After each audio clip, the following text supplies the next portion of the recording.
There's a kind of quiet that only Wyoming knows. Not silence, never silence. The wind still moves through the tall grass. The horses still shift in the corral. Somewhere far off, a meadowlark calls once and doesn't call again. But beneath all of it, beneath the creak of the fence post and the distant roll of thunder building slow over the mountains, there's a stillness. A peace so deep it settles in the chest like warm bread after a long day's ride. Caleb Morrow had lived on that land for 25 years and never once questioned it.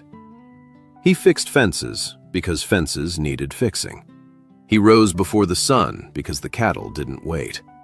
He ate alone at a table built for four because the house had been quiet since his father passed. Quiet in ways that wind and open sky couldn't fill. He wasn't a lonely man. He told himself that often enough that he almost believed it. And then, on the third Tuesday of June, in the year 1883, a woman drove a wagon down his road, got one wheel stuck clean in the mud, stepped down without a word of complaint, and started pulling fence boards out of the back like she'd been doing it all her life. Her name was Nora Quinlan. She was 40 years old, composed as still water, and entirely unimpressed by him. Caleb Morrow didn't stand a chance. She didn't ask for help. That was the first thing Caleb noticed. Not her copper hair threaded with silver catching the afternoon sun. Not the calm set of her jaw. Not the way her blue dress was already dusted at the hem from the muddy road. What he noticed first was that she didn't call out, didn't wave her arms, didn't do any of the things people do when they want someone to come running. She just worked. He'd been replacing a post on the north fence line when the wagon appeared at the bend in the road. He watched it slow, watched the right front wheel sink into the rut left by last week's rain, watched the whole rig tilt sideways with a groan of wood and iron. He set down his hammer and waited. She climbed down from the seat with the careful movements of someone who had learned long ago not to trust unstable ground.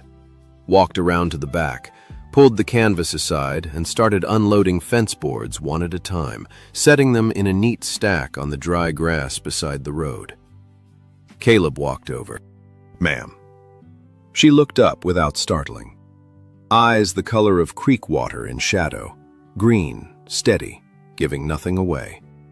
She took in his age in a single glance, and something in her expression closed, just slightly, like a door eased shut rather than slammed. "Mornin'," she said, though it was well past noon. "Afternoon," he said. She looked at the sun, calculated quietly, and gave a small nod. "Afternoon, then." He crouched beside the wheel and pressed his hand into the mud around the axle.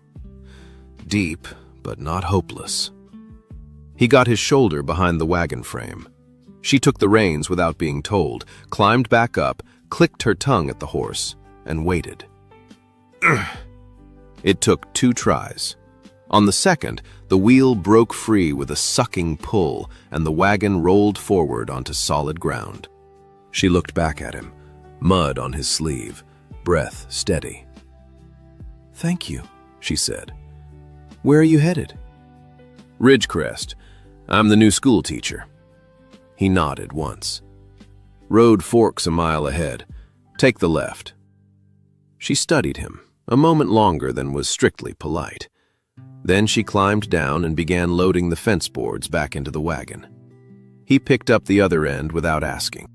"Before we ride any further with Caleb and Nora, if this story is settling in nice and easy, go ahead and hit that subscribe button and leave us a like. It costs you nothing, and it means everything to this channel. Now, let's see if that school teacher makes it to Ridgecrest without looking back." She did look back, once, just before the road bent around the stand of cottonwoods and the wagon would have disappeared from view entirely. She turned her head, not her whole body, just her head, and Caleb was still standing there at the fence line, hammer back in hand, already working. He didn't wave. Neither did she. Nora faced forward and kept the horse moving. She told herself it meant nothing. A young man being decent on a country road, that was all. Wyoming was full of decent young men. Boys, really, most of them. She had coats older than 25. She almost smiled at that.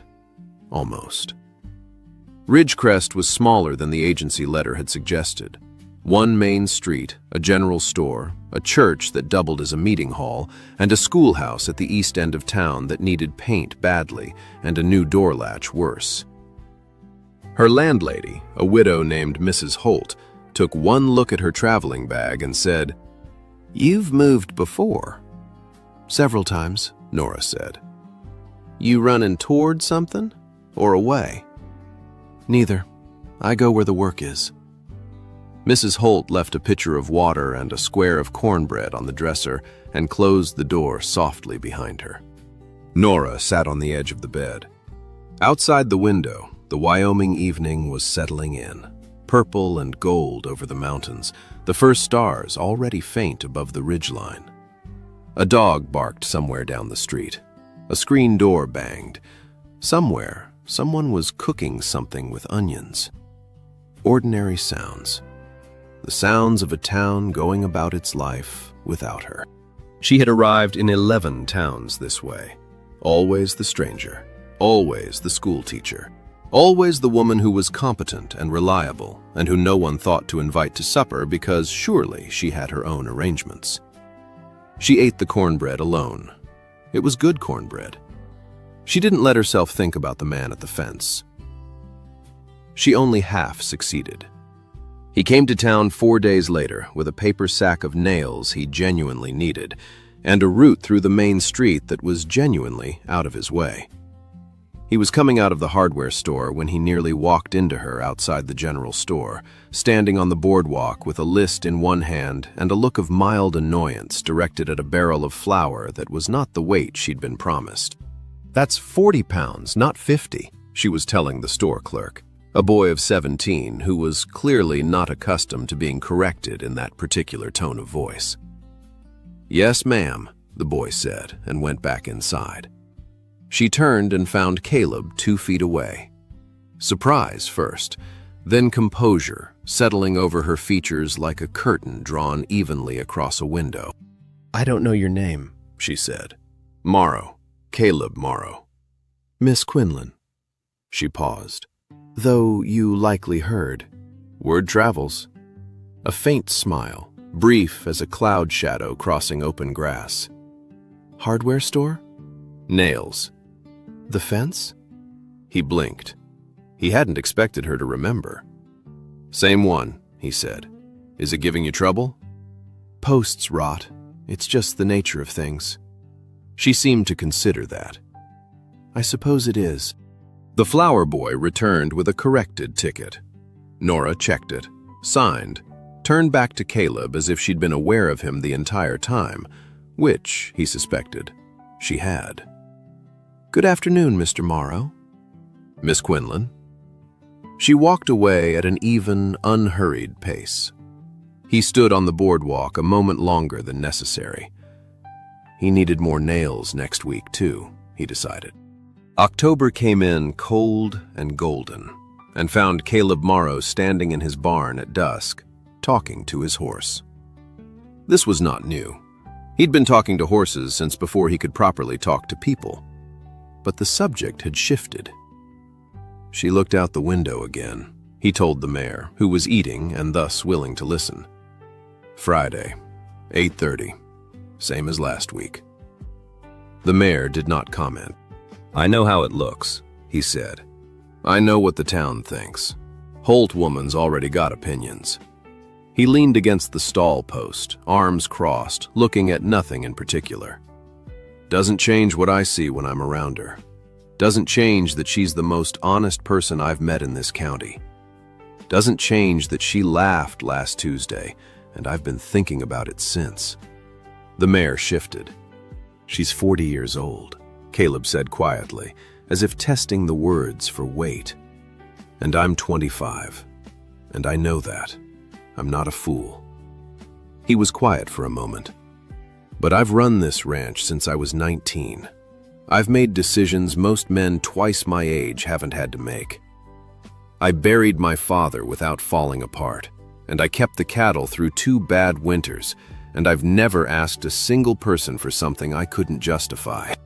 He pushed off the post and picked up the feed bucket. "So I'm asking myself one question. Not what the town thinks, not what she thinks right now, because right now she's still deciding." He set the bucket down. "The question is whether she's worth waiting for." He looked at the mare. "She is," he said. "That's the whole of it." He went back to the house, ate alone at the table built for 4, and for the first time since his father passed, he looked at the empty chairs without the familiar heaviness, looked at them and thought quietly, not always. He allowed himself that much. One thought, not always. Then he washed his plate, banked the fire, and went to bed because the cattle still needed tending at dawn, and patience had never once meant standing still. She told herself she wasn't watching the road. She knew the sound of his wagon now, the particular creak of it, the rhythm of the horse. And when it passed the schoolhouse on Friday afternoon at 8:30, she set down her chalk and looked out the window. He wasn't stopping. Good, she thought. That was good. She was not a woman who entertained foolishness. She had done that once, in Ohio, at 28, with a man who had broad shoulders and a quick smile and absolutely no intention of staying. She had believed things she shouldn't have believed and learned the lesson plainly. Self-sufficiency was not a consolation prize. It was armor, and armor kept you standing. She turned back to the blackboard. She was 40 years old. She had a teaching certificate and 11 towns behind her, and a life that was perfectly manageable. The children were bright. The town was quiet. Mrs. Holt's cornbread was excellent. That was enough. On Sunday, the church held a potluck. Nora brought molasses cake because it was expected, and meeting expectations in a new town was simply efficient. He was there, near the fence at the edge of the churchyard, slightly apart from the ranchers talking cattle prices, tin plate in hand, looking like a man entirely comfortable in his own company. He saw her across the yard. One nod. The same nod he'd given on the road. "Your existence is a fact I have accepted and intend to continue accepting." She nodded back. Mrs. Holt appeared at her elbow with the energy of a woman who found silence deeply suspicious. "You know Caleb Morrow?" "We've met." "Good boy, steady. Runs that ranch alone since his father passed." A meaningful pause. "Young, of course." "Very," Nora said. Mrs. Holt smiled and said nothing else, which was somehow worse. Nora ate her cake and did not look across the yard again. She looked twice.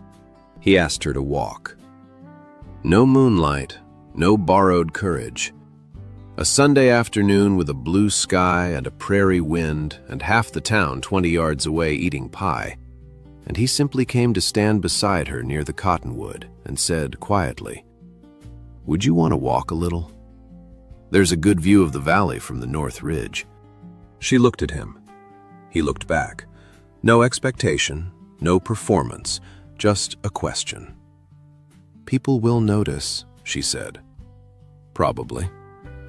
She considered the pie on her plate, the 15-minute walk, Mrs. Holt's face. "All right," she said. They walked. He didn't talk much, which she appreciated. He pointed out a hawk riding the thermals above the ridge, tilted his head upward and said, "Red-tailed, nesting up there since I was a boy." She watched it circle. "You grew up here," she said. "Born in that ranch house. Never really left. Does that bother you?" He thought about it honestly. "No. Some people need to go looking. I always figured what I needed was right here and I just had to tend it right." Below them, the valley stretched in every shade of gold and green, the river catching light in the middle distance, the town small and settled at the far edge. "It's beautiful," she said. "Yes," he said. She glanced sideways and found him looking at her, not the valley. "Mr. Morrow." "Caleb." "Mr. Morrow," she said, firmly but without cruelty. "I am 40 years old." "I know that." "You are 25. "I know that too." She exhaled slowly. "Then you understand why this walk is simply a walk." "Yes, ma'am," he said. A beat of silence. "But it's a good walk," he added. She looked straight ahead at the valley and the mountains, and the hawk still turning slow circles in the high October air. She did not smile. She almost did not smile. He brought her apples, a basket of them, left on the schoolhouse steps on a Monday morning before she arrived. No note, just the basket, the apples, and the early morning light on October wood. She stood there looking at them for a long moment. Then she carried them inside and set them on her desk, and when Billy Alcott came in and said, "Miss Quinlan, where'd you get all them apples?" she said, "A neighbor was generous," and let it stay at that. She kept 2 apples and returned the basket to his ranch on Saturday. It was proper. You return a borrowed basket. That was manners, not intention. The ranch was well kept, fences recently mended, barns solid, house with real glass in the windows. He came out wiping his hands on a cloth, and when he saw her, he went still for just a moment, the way he sometimes did, like a man making sure of what he was seeing before he committed to a response. "I brought pie," she said. "You can't return a kindness with an empty pan." "Come in. I'll put coffee on." She hesitated on the wagon seat. This was the moment. She knew it with the same clarity she'd known things she'd learned the hard way. Walk inside, and something between them would stop being deniable. Not because anything improper would happen, but because sitting across a table from someone and sharing something you made with your hands, that was a choice. That meant something. She climbed down. "I can only stay an hour," she said. "That's plenty," he said. He held the door. She walked through it. The kitchen smelled like wood smoke and coffee, and something that felt, against all her better judgment, like a room that had been waiting for someone to use it properly. They stayed 2 hours. She didn't notice until the light changed, the kitchen going from gold to amber. She looked up from the empty pie plate, the cold coffee, the conversation that had moved from students to weather, to his father's land, to her years of moving and never quite arriving anywhere. 2 hours. She looked at her hands. "I should go." "I know," he said. Neither of them moved for a moment. "Caleb?" His name, said plainly. He registered it, a small stillness, quickly recovered. "What is it you think this is?" "2 people who are good in each other's company." "That's all?" "That's not nothing," he said quietly. "In my experience, that's the thing most people never find." She looked at him across the table, this broad-shouldered, dark-eyed young man who had never once said an untrue thing to her. "Sunday," she said finally. "Come to supper. I'll cook this time." He looked at her steadily. "Yes, ma'am." She drove home in the early dark. The Wyoming quiet wrapped around her like something she hadn't known she'd been missing. Winter came to Ridgecrest in November. It arrived the way Wyoming winter always did, not gradually, but all at once, as if the mountains had simply decided and the valley had no vote in the matter. The first snow fell on a Tuesday, quiet and total, covering the rutted road and the bare cottonwoods and the schoolhouse yard in white so clean it looked like the world had been given a second chance. Nora stood at the schoolhouse window and watched it come down. She was aware, with the precision she brought to most things, that she was happy. Not content, not managing, happy, in the uncomplicated way she had not been since before Ohio, before the man who didn't stay, before she had learned to keep the door of herself closed for safekeeping. The supper had happened, then another. Then a Sunday afternoon ride up to the ridge with the valley white below them and their breath visible in the cold air, and Caleb pointing out the red-tailed hawk's empty nest in the high branches. Gone south. She'll be back in March. As if he were simply reporting facts about someone they both knew. She had started to look forward to Fridays. She had stopped pretending she didn't. In December, Mrs. Holt said, without preamble, over breakfast, "He's going to ask you something." Nora set down her coffee. "Mrs. Holt, I'm not advising, I'm informing." The older woman refilled her own cup. "He came to speak with Reverend Aldous last week. Aldous told his wife told her sister." She sat down. "This is a small town, Nora." Nora was quiet for a moment. "He's 25, she said, not as argument, almost as wonder. "Yes," Mrs. Holt said, "and he's the steadiest man in this county at any age. And you have spent the last 6 months being careful and sensible and correct." She folded her hands. "How is that working for you?" Nora looked out the window at the snow. She thought of the empty chairs at his kitchen table. She thought of the hawk's nest in the high branches. She'll be back in March. "Well enough," she said. But she was smiling when she said it. He asked her on a Thursday evening in January, with the temperature below freezing and the wind coming off the mountains hard enough to make the schoolhouse windows rattle. He had come to fix the window latch. It had been loose since October, and he had apparently decided that January was the appropriate moment. And she had made tea, because it was cold, and he was there, and there was no longer any point pretending that tea was not simply an excuse to extend the hour. He fixed the latch. He drank the tea. He stood with his broad shoulders nearly filling the doorframe and his hat in his hands, and looked at her with the brown eyes that had never once in 7 months looked at her with anything she needed to defend herself against. "I have something to ask you," he said. "I know," she said. A pause. "Mrs. Holt?" he said. "The whole town, apparently." He nodded slowly. Something in his face that was almost amusement, almost nerves, and entirely him. "Then I'll just ask it plainly." "Please." Nora. Her name, no title, for only the second time. "I know who you are. I know what it cost you to walk through that kitchen door. I know you have more years and more scars and more reason for caution than I do." He held her gaze without wavering, this young man with the dark beard and the patient hands. "I'm not asking you to stop being careful. I'm asking you to be careful with me instead of from me." She was quiet for a long moment. The wind pushed at the windows. The lamp threw its small circle of warmth. She thought of Ohio, of 11 towns, of cornbread eaten alone in 12 different rooms. She thought of the valley from the North Ridge, gold and green and endlessly wide. She looked at him. "You're going to have a very stubborn wife," she said.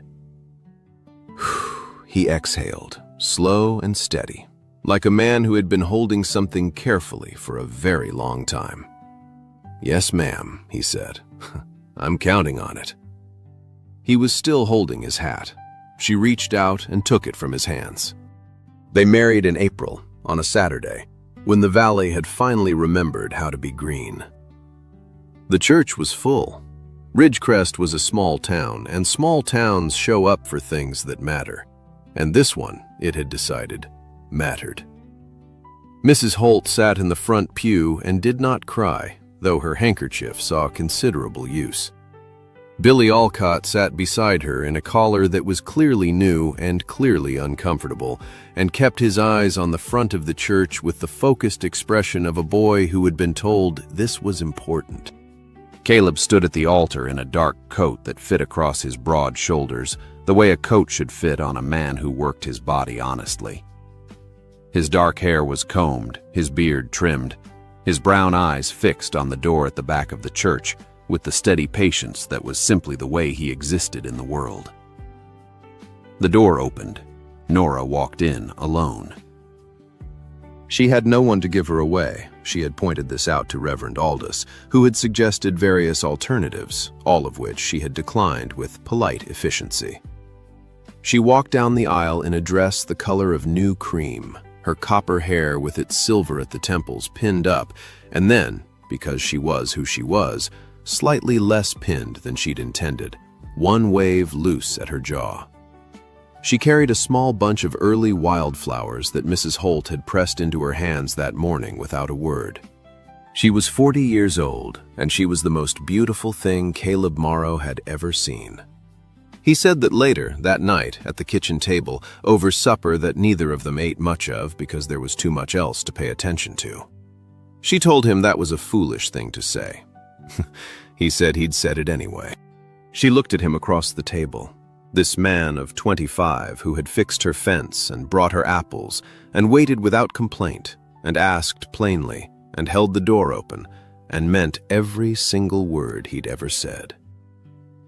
Outside, the Wyoming spring was arriving in its own unhurried way. Inside, for the first time in a long time, the table wasn't set for one. There's no thunder in this story. No gunfight, no villain, no burning barn. Just a woman who had learned to need nothing, and a young man patient enough to wait for her to remember that needing someone isn't the same as being weak. Nora Quinlan drove into Ridgecrest with a trunk, a teaching certificate, and a heart she'd kept locked for 12 years. Caleb Morrow fixed fences and waited, not because he had nothing better to do, but because he had decided, in a barn at dusk with only a horse listening, that she was worth it. And in April, in a church full of people who showed up because it mattered, stubborn as a prairie root, both of them, they found out he was right. Sometimes the bravest thing a person can do is walk through a door they've been standing outside for a very long time. Wyoming will teach you that, if you let it. If this story gave you a little peace today, if you made it all the way to that church and felt something when the door opened, then you're exactly who Frontier Hearts was made for. Subscribe to the channel, leave us a like, and tell us in the comments, were you rooting for them from the beginning? Or did Nora take a while to win you over? There are more stories where this one came from. More wide skies, more quiet courage, more love that arrives when you've stopped looking for it. This is Frontier Hearts. Until